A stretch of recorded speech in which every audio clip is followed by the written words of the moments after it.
जसं की मी काल तुम्हाला सांगितलं होतं ना, तेच झालंय. म्हणजे पाणीपुरी एवढी भारी पडली ना, आता ते जाऊ द्या बरं. आता सध्या रेडी वगैरे होऊन आम्ही बसलेलो आहे. आता जायचं होतं ना आम्हाला पंकजच्या ताईच्या घरी, कारण तिथे छोटे मोठे कार्यक्रम होते, ते घरातच होणार होते. बट आम्हाला हजेरी लावणं गरजेचं आहे यार, त्याच कारणाने आम्ही नाशिकमध्ये आलो होतो.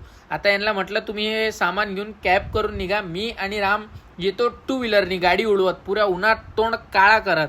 कारण यार गाडी पण न्यायची होती, तिथे गरज कधी लागू शकते गाडीची हे तुम्हालाही माहित आहे. म्हणून फुल उडवत गाडी घेऊन निघालोय आम्ही तिथे जाण्यासाठी. आणि यार आता जे छोटे मोठे कार्यक्रम आहे ते घरातल्या घरातच होणार आहे, आणि आम्हाला हॉल भेटणार आहे ते बहुतेक संध्याकाळच्या आसपास, आणि त्या हॉलवर सामान सुद्धा नेऊन टाकायचं आहे. तर ताईच्या घरी तर आलो होतो आम्ही, हे दोघं वरती गेले. म्हटलं चल आपण टाइमपास करत फिरून येऊ. फिरून वगैरे येऊन आम्ही बसलोय. हे बघा यांनी मस्त सजावट केली आहे दोघांनी, कसं दिसत आहे सांगा कमेंटमध्ये. आता यार सध्या आम्हाला काम होतं ना, 4 व्हीलरमध्ये सामान टाकायचं होतं आणि ते घेऊन जायचं होतं हॉलला, जसं की मी तुम्हाला सांगितलं. आणि हॉल पण थोडाफार दूर होतं घरून, पण पंकजच्या घराजवळ जवळ होतं, ते ताईच्या घराजवळ दूर होतं. आता मी डायरेक्ट रेडी होऊनच आलो यार. मधातले 1-2 व्हिडिओ स्किप झाले कारण कामात राहून गेला. आणि येऊन ना काकाला माझा ऑटोग्राफ देतोय. म्हटलं काका घेऊन घ्या, पुढे जाऊन फेमस झालो तर भेटणार नाही तुम्हाला यार, असं काही नाही.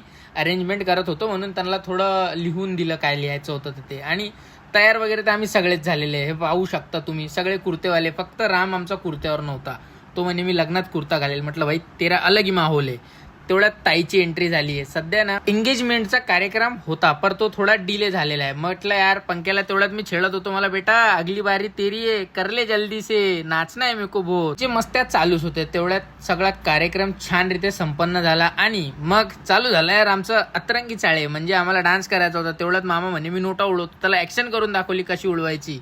मग आम्ही मानतो का यार, काही राहिलं तर सिर्फ नाचू. आणि असं तसं नाही यार, इतका गंदा नाचलोय मी, पाहून घ्या तुम्ही. नाचून एवढे थकलो होतो ना यार आम्ही, की असं वाटत होतं कधी घरी जाऊन झोपू. चला मग भेटूया तुम्हाला उद्या, बाय बाय.